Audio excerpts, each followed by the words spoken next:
उसके बाद हम लोगों ने डिस्कस किया वो सीमियन एंसेस्ट्री जिसमें ट्रीशियस, लेमस और टार्सियस थे। और फिर हम लोगों ने डिस्कस किया था एप्स के बारे में। दो ग्रुप बताया था, फोंगाइडी और हाइलोबैटाइडी। फोंगाइडी में 3 एप्स था।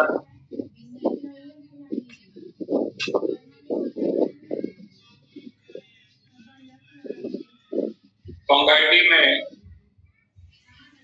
3 एप्स था, चिंपैंजी, गोरिल्ला एंड ओरांगुटान।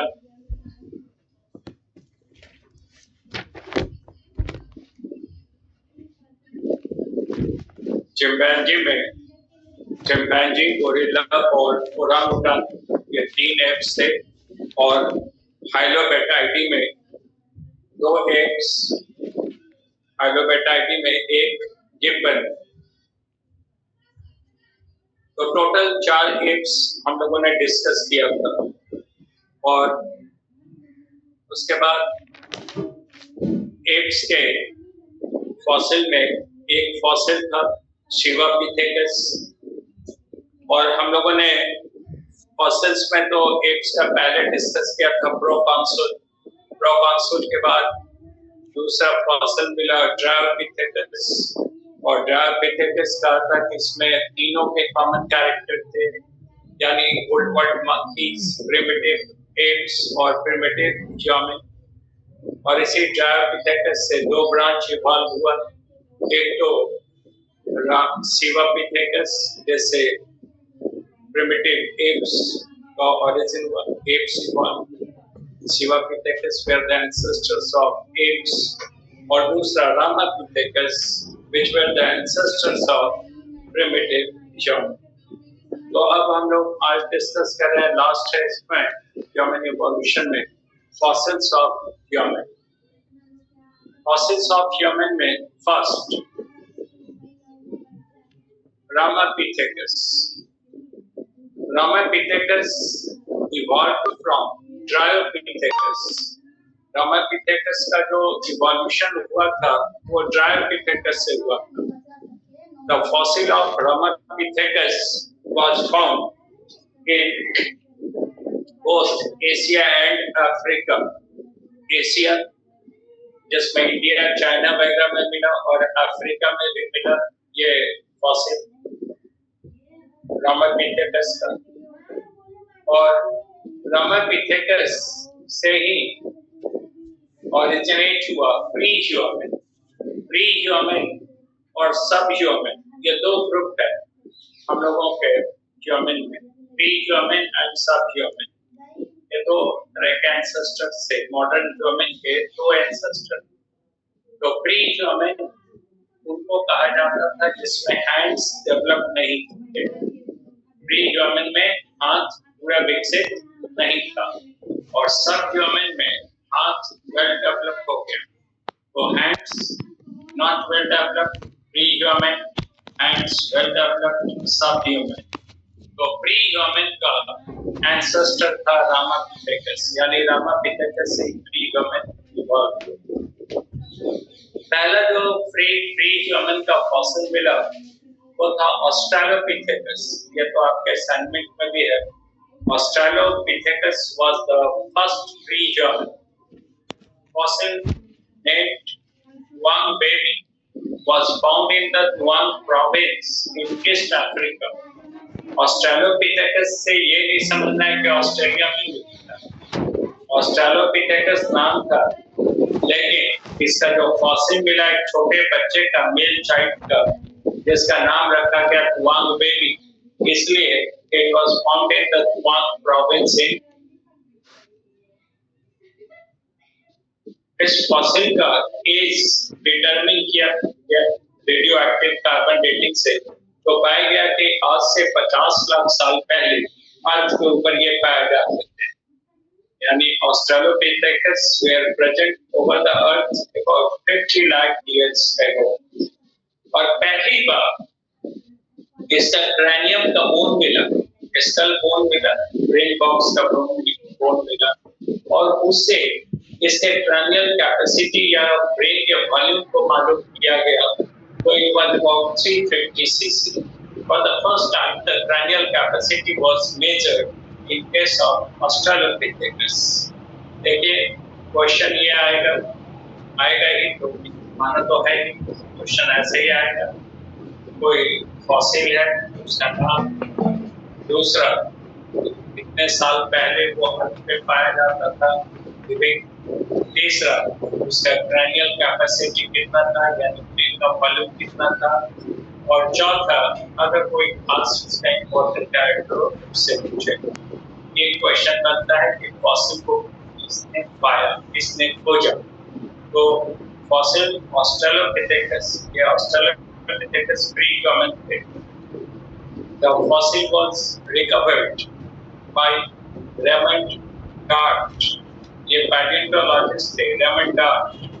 उन्होंने एक फॉसिल ढूंढा, मेल चाइल्ड का, और उस फॉसिल का नाम रखा क्वांग बेबी। कारण था कि this fossil was found in the Kwang province in Africa. Fossil का जब एज मालूम किया कार्बन डेटिंग से, तो पता चला कि आज से 50 लाख साल पहले यह अर्थ के ऊपर पाए जाते थे। पहली बार क्रैनियम या ब्रेन बॉक्स का बोन मिला, तो क्रैनियल कैपेसिटी भी मेजर किया गया। तो क्रैनियल कैपेसिटी से पता चला कि इसका ब्रेन का वॉल्यूम था 350। height was about 5 feet and weight about 45 kg. लगभग इसकी ऊंचाई थी लगभग 5 फीट और वजन था लगभग 45 kg।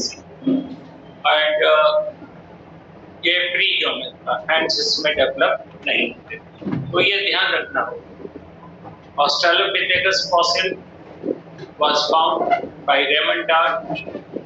फॉसिल जो मिला उसका नाम रखा क्वांग बेबी, मेल चाइल्ड का था, because it was found in Kwang province in Africa. Fossil का एज डिटरमिन किया गया, तो आज से 50 लाख साल पहले पाए जाते थे यार। उसका क्रैनियल कैपेसिटी, ब्रेन का साइज, वॉल्यूम देखा गया 350 सीसी। उसका हाइट अनुमान किया गया 5 फीट और उसका वजन था लगभग 45 केजी। ये पहला प्री ह्यूमन था। उसके बाद the next fossil was Zinjanthropus. Next pre human fossil was Zinjanthropus and the fossil was found by Robert Broom and Leakey again in Africa. 2 fossils were recovered. 2 fossil मिला Africa में, दूसरा था Robert broom और leaky में मिलकर। पहला fossil मिला एक एडल्ट फीमेल का, उसका फॉसिल का नाम दिया गया लूसी, और दूसरा फॉसिल मिला एक मेल चाइल्ड का जिसका नाम दिया गया WT1500 on the basis of aging technique. Question इस पे आ चुका है कि the Lucy and WT1500 where an answer was Gingenthropus. तो Gingenthropus fossil ये pre-human था। इसका फॉसिल मिला रॉबर्ट ब्रूम और लीकी को।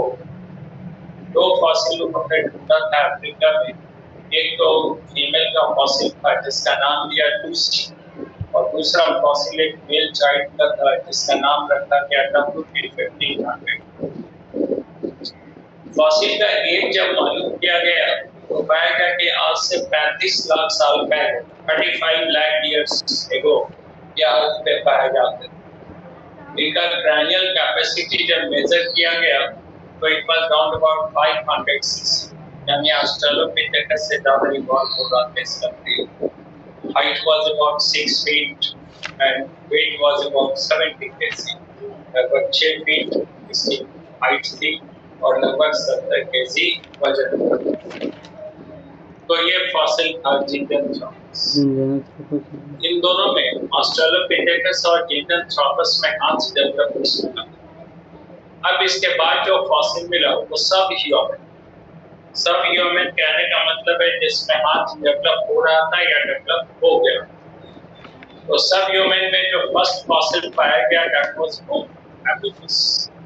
Homo habilis fossil was found in different parts of Africa by डिकी ने अफ्रीका में कई जगह पे इस फॉसिल को पाया, एक दो नहीं, कई जगह इस फॉसिल को उन्होंने कलेक्ट किया अफ्रीका, और नाम दिया, उसका नाम फॉसिल ह्यूमन था, होमो हैबिलिस। फॉसिल का एज जब मालूम किया रेडियो एक्टिव कार्बन डेटिंग से, तो आज से 10 लाख से 15 लाख साल पहले अर्थ के ऊपर वो पाए जाते, 10 lakh to 15 lakh years ago। और फॉसिल का क्रैनियल कैपेसिटी था लगभग 700 सीसी, यानी जिंजांथ्रोपस से ज्यादा था, उसमें 500 था, यहाँ 700, 350 सीसी था ऑस्ट्रेलोपिथेकस का, 500 सीसी था ब्रेन का कैपेसिटी जिंजांथ्रोपस का, और इस होमो हैबिलिस का 700 CC. Now hands were first developing, इसमें हाथ पहली बार डेवलप हो रहा था, और जब हाथ डेवलप हो रहा था तो हाथ से तरह तरह का ये इस्तेमाल कर रहा था। They started stone tool making, पत्थर को घिसकर अपनी आवश्यकता के अनुसार औजार बनाना, उसको एक निश्चित शेप देना, जैसे ये किसी का शिकार कर सके एनिमल का या सुरक्षा कर सके, ये पहली बार किया था होमो हैबिलिस ने। That's why they were also called tool makers। इस पे क्वेश्चन आ चुका है कि tool makers were, and answer was Homo habilis. तो इसके पहले लोग औजार बनाते नहीं थे, अपनी आवश्यकता के अनुसार जैसी जरूरत हो उस तरह का कोई ट्री का ब्रांच तोड़ लिया या वैसा कोई स्टोन का इस्तेमाल कर लिया, लेकिन उसका एक निश्चित शेप देना, इसकर उसका एक आकार देना, ये काम स्टार्ट किया था होमो हैबिलिस ने। So they were expert in stone tool making, and that's why they were known as tool makers। तो होमो हैबिलिस का फॉसिल अफ्रीका में हर जगह मिला, कई जगह मिला। फॉसिल ढूंढा था डिकी ने। फॉसिल का एज जब डिटरमिन किया गया रेडियो एक्टिव कार्बन डेटिंग से, तो पाया गया कि आज से 10 लाख से 15 लाख साल पहले ये अर्थ के ऊपर पाए जाते थे। 10 से 15 लाख पहले। और फॉसिल का क्रैनियल कैपेसिटी था 700 सीसी। हाथ पहली बार डेवलप हुआ, और हाथ से ये तरह तरह का औजार बनाना शुरू किया, पत्थर को घिसकर, इसलिए इसको टूल मेकर्स भी कहा जाता है। अब होमो हैबिलिस के बाद जो नेक्स्ट प्री ह्यूमन आया वो था होमो इरेक्टस। नाम से भी मालूम हो रहा है होमो इरेक्टस वर्ड यूज करें। इरेक्टस यानी कंप्लीट इरेक्ट पोस्चर। पहला ये प्री ह्यूमन था जो सीधा खड़ा हो गया दो पैर पे, और जब कंप्लीट इरेक्ट पोस्चर आया तो एफिशिएंट बाइपेडल लोकोमोशन, अब दो पैर पे ये आसानी से मूव करने लगा। तो they spread all over the earth. अभी तक तो ये पाया जाता था ओनली एशिया अफ्रीका, बट जैसे ही बाइपेडल लोकोमोशन स्टार्ट हुआ अब ये पूरी दुनिया में फैल गया, स्पीड आ गया, मूवमेंट शुरू हो गया, अब पूरी दुनिया में फैल गया। और उस समय अर्थ के ऊपर वाइल्ड एनिमल्स बहुत ज्यादा थे, जंगली जानवर थे, तो कहीं आना जाना बहुत मुश्किल होता था। तो they were very aggressive in nature, बहुत एग्रेसिव नेचर में थे, and perhaps they were also cannibalistic. Cannibalistic कहने का मतलब है कि होमो हैबिलिस, होमो इरेक्टस एक दूसरे को मारकर खाते थे।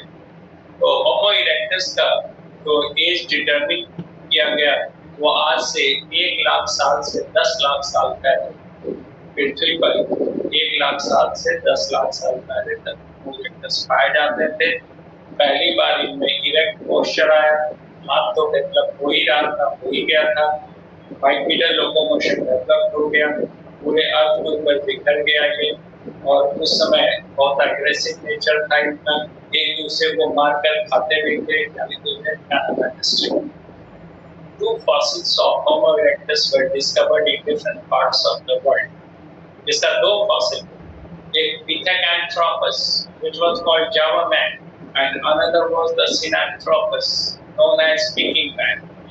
So Pithecanthropus, commonly known as Java man, fossil was found by Eugene Dubois. He was captain in Dutch army. वो डच आर्मी में नीदरलैंड के आर्मी में वो कैप्टन थे.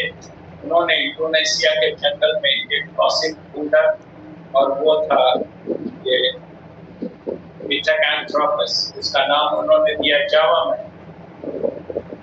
जावा मैन का cranial capacity लगभग 900 सीसी, 900 सीसी, ज्यादा विकसित था वो आदमी इससे, और हाइट और वेट भी ज्यादा था.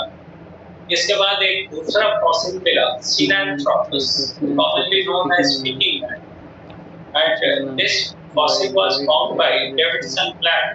Davidson Black was British paleontologist. Davidson Black, उन्होंने चाइना में ये फॉसिल ढूंढा, चाइना में, नाम दिया speaking man, जिसका जूलॉजिकल नेम था Sinanthropus.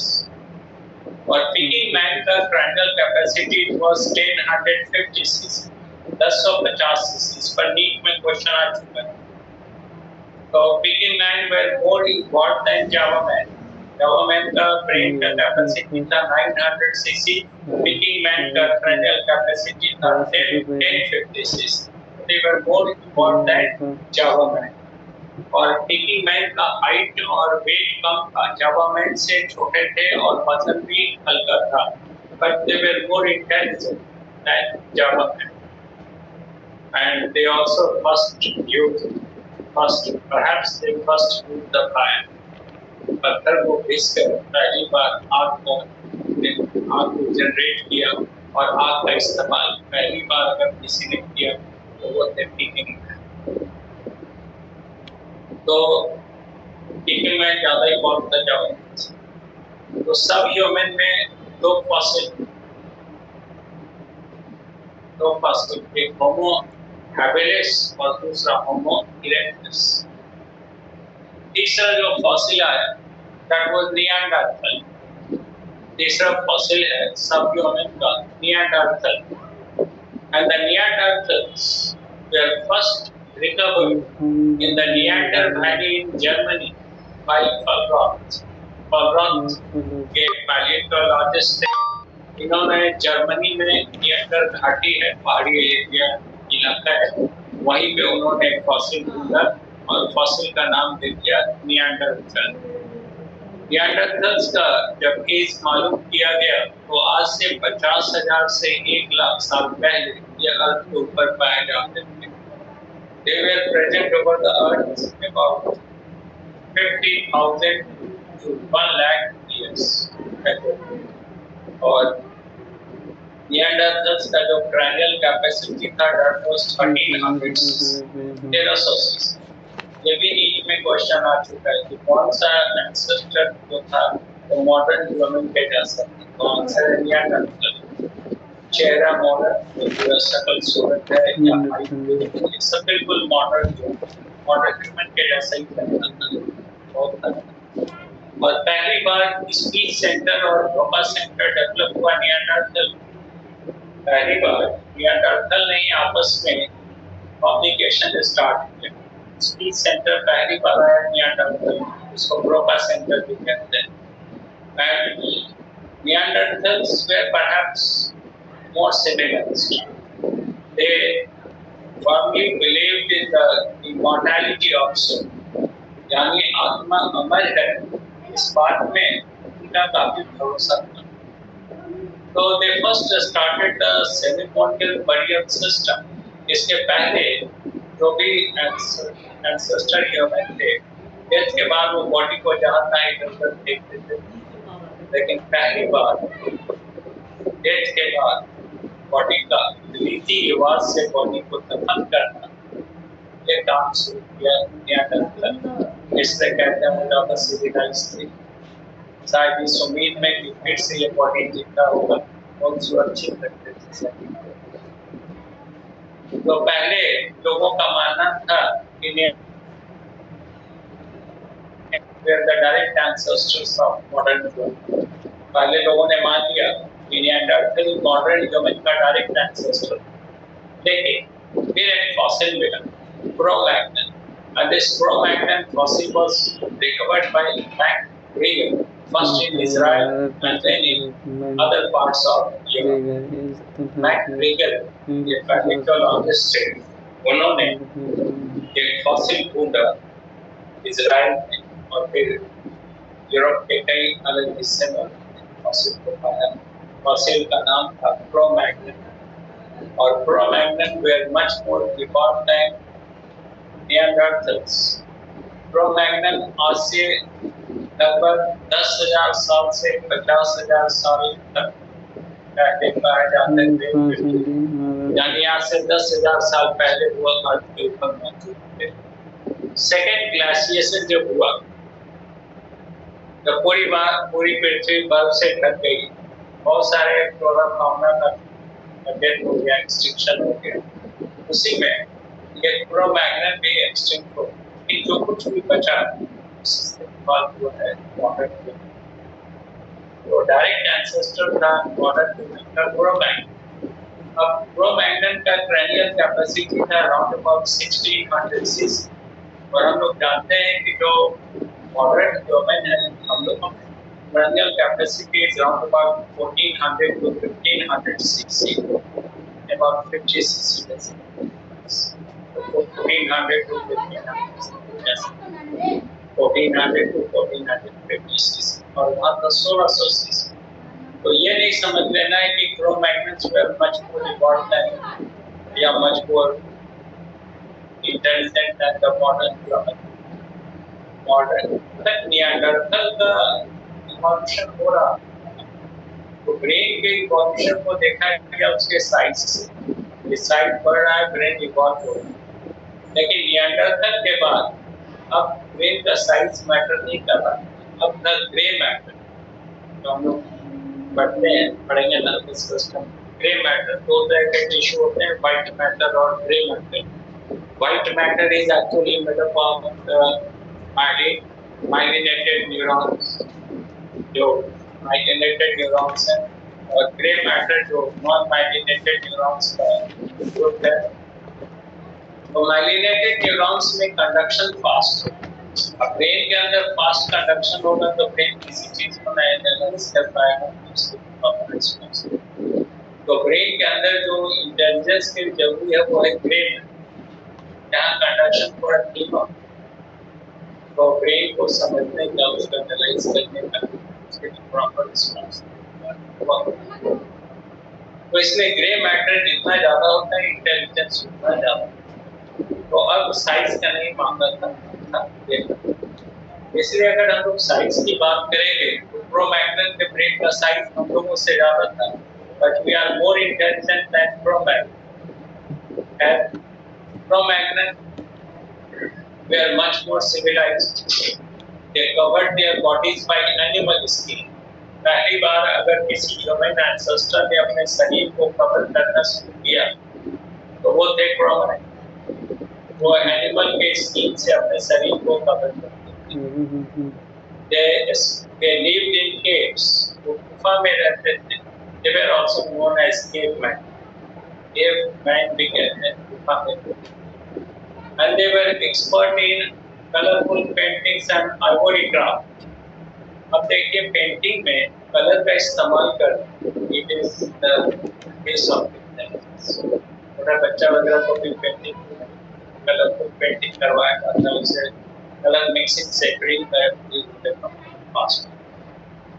तो जो Cro-Magnon थे वो एक्सपर्ट कलरफुल पेंटिंग में कलर का इस्तेमाल करते हैं। और आइवरी क्राफ्ट, हाथी दांत का तरह तरह का सामान बनाते थे। और आज भी हम लोगों को जंगल में, घने जंगल में जो गुफा वगैरह होता है, उस गुफा के दीवार पर कलरफुल पेंटिंग मिल जाता है और उसके अंदर हाथी दांत का सामान भी मिल जाता है। तो ये सब बनाया था Cro-Magnon, यानी they were much more civilized, more evolved than Neanderthal। अभी दसा कहा कि 10,000 साल पहले most of the Cro-Magnon extinct, लेकिन जो बच रहा उसी से इवॉल्व हुआ मॉडर्न। इसलिए क्वेश्चन अगर आएगा direct ancestor of modern human कौन सा होगा। और फिर से सुन लीजिए ह्यूमन एंसेस्टर में ह्यूमन एंसेस्ट्री स्टार्ट होता है रामापिथेकस से और रामापिथेकस का ओरिजिन हुआ था ड्रायोपिथेकस। तो कॉमन एंसेस्टर था एप्स और वुडवर्ड मंकीज और प्रिमिटिव ह्यूमन। रामापिथेकस का फॉसिल मिला एशिया अफ्रीका में। उसके बाद प्री ह्यूमन का फॉसिल मिलना शुरू हुआ। दो इम्पोर्टेंट फॉसिल प्री ह्यूमन जिसमें हाथ विकसित नहीं हुआ। पहला था उसमें ऑस्ट्रेलोपिथेकस, उसमें दो फॉसिल, इसमें एक बच्चे का फॉसिल मिला युआंग बेबी नाम रखा गया फॉसिल और उसको ढूंढा था रेमंड डार्ट ने। फॉसिल का एज था लगभग 50 लाख साल पहले पाया जाता था। उसका क्रैनियल कैपेसिटी था लगभग 3 फीट, हाइट लगभग 5 फीट, वजन लगभग 45 केजी, वजन उसका लगभग 45 केजी। इसके बाद दूसरा जो फॉसिल मिला वो था जिंडानथ्रोपस। दो फॉसिल मिला जिंडानथ्रोपस का फॉसिल ढूंढा था रॉबर्ट ब्रूम और लिकी हैमिल्टन। तो दो फॉसिल में एक फीमेल का फॉसिल था जिसका नाम लूसी रखा गया और एक मेल चाइल्ड था जिसका नाम रखा गया इनका एज था वहां से लगभग 35 लाख साल पहले पाया जाता था। इनका क्रैनियल कैपेसिटी थोड़ा बढ़ गया था 500 से हाइट लगभग 6 फीट था, वजन लगभग 70। इसके बाद जो फॉसिल मिला वो सब ह्यूमन यानी जिसमें हाथ विकसित है। सब ह्यूमन में पहला फॉसिल मिला होमो हैबिलिस। फर्स्ट फॉसिल जो मिला था वो होमो हैबिलिस का। होमो हैबिलिस का फॉसिल का एज देखा गया तो आज से 10 लाख से 15 लाख साल पहले हाथ में पाया गया और इनका क्रैनियल कैपेसिटी बढ़ चुका था 700 से सीखा। इसमें हाथ डेवलप हो गया तो हाथ से तरह का औजार बनाना शुरू किया पत्थर का घिसके। तो इसलिए इसको टूल मेकर भी कहते हैं। हमने पहले भी कहा था कि ब्रेन का development is related to functions of हाथ से कितना काम। तो इसमें हुआ और वजन 45 केजी हाइट लगभग। इसके बाद जो दूसरा फॉसिल मिला वो तो जिंडानथ्रोपस का बताई थी। जिंडानथ्रोपस में लूसी और था। अब तीसरा जो फॉसिल है निएंडरथल फॉसिल मिला निएंडरथल जर्मनी में था और उसमें होमो हैबिलिस के बाद एक होमो इरेक्टस का है। होमो इरेक्टस इरेक्ट पोस्चर था। आज से 1 लाख साल से 10 लाख साल पहले पाया जाता फॉसिल एक एंथ्रोपस जावा में इसको पूरा था यूजिंग वॉइस और उसका क्रैनियल कैपेसिटी और दूसरा फॉसिल मिला था पीछे दूसरा मिला था सिनांथ्रोपस पिकिंग फॉसिल ढूंढा था डेविडसन ब्लैक चाइना में। उसका जो क्रैनियल कैपेसिटी था तो वो था 1050 सीसी। वो ज्यादा इवॉल्व था जावा मैन से और पहली बार उसने फायर का इस्तेमाल किया, आग का इस्तेमाल पहली बार किया पिकिंग में। उसके बाद फिर निएंडरथल का फॉसिल मिला निएंडरथल जर्मनी फलरॉक में ढूंढा।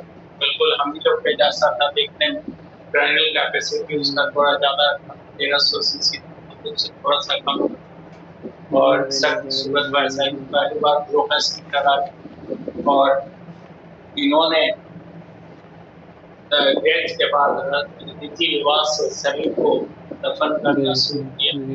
उससे पहले मान लिया गया था कि निएंडरथल से बाद में फिर मैट ग्रेगर ने फॉसिल ढूंढा जिसका नाम दिया क्रोमैग्नस। ये फॉसिल मिला इजराइल में और यूरोप में कई जगह और क्रोमैग्नस ज्यादा इवॉल्व था निएंडरथल से इसका जो एज था वो आज से 10,000 से 50,000 साल पहले आपके पाया जाते थे। cranial कैपेसिटी 1650 से सीखा, लेकिन अब हम लोगों से ब्रेन कम विकसित था, बिकॉज हम लोगों में ग्रे मैटर था, पहले साइज उसमें ज्यादा और गुफा में रहता था, शरीर को ढक कर रखता था, एनिमल स्किन से बहुत एक्सपर्ट था, पेंटिंग, कलरफुल पेंटिंग और आर्टवर्क क्राफ्ट का सामान बनाना। आज से 10,000 साल पहले सेकेंड ग्लासिएशन पे पूरी पृथ्वी अर्थ से ढक गई, उसमें बहुत सारे डेथ हो गया, लेकिन जो बच रहे हैं उसी से हम लोग अब क्वेश्चन बना के देखिए, बन जाए। अभी 1-2 मिनट ब्रेक करेंगे, उसके बाद स्टार्ट करेंगे इम्यून सिस्टम डिजीज।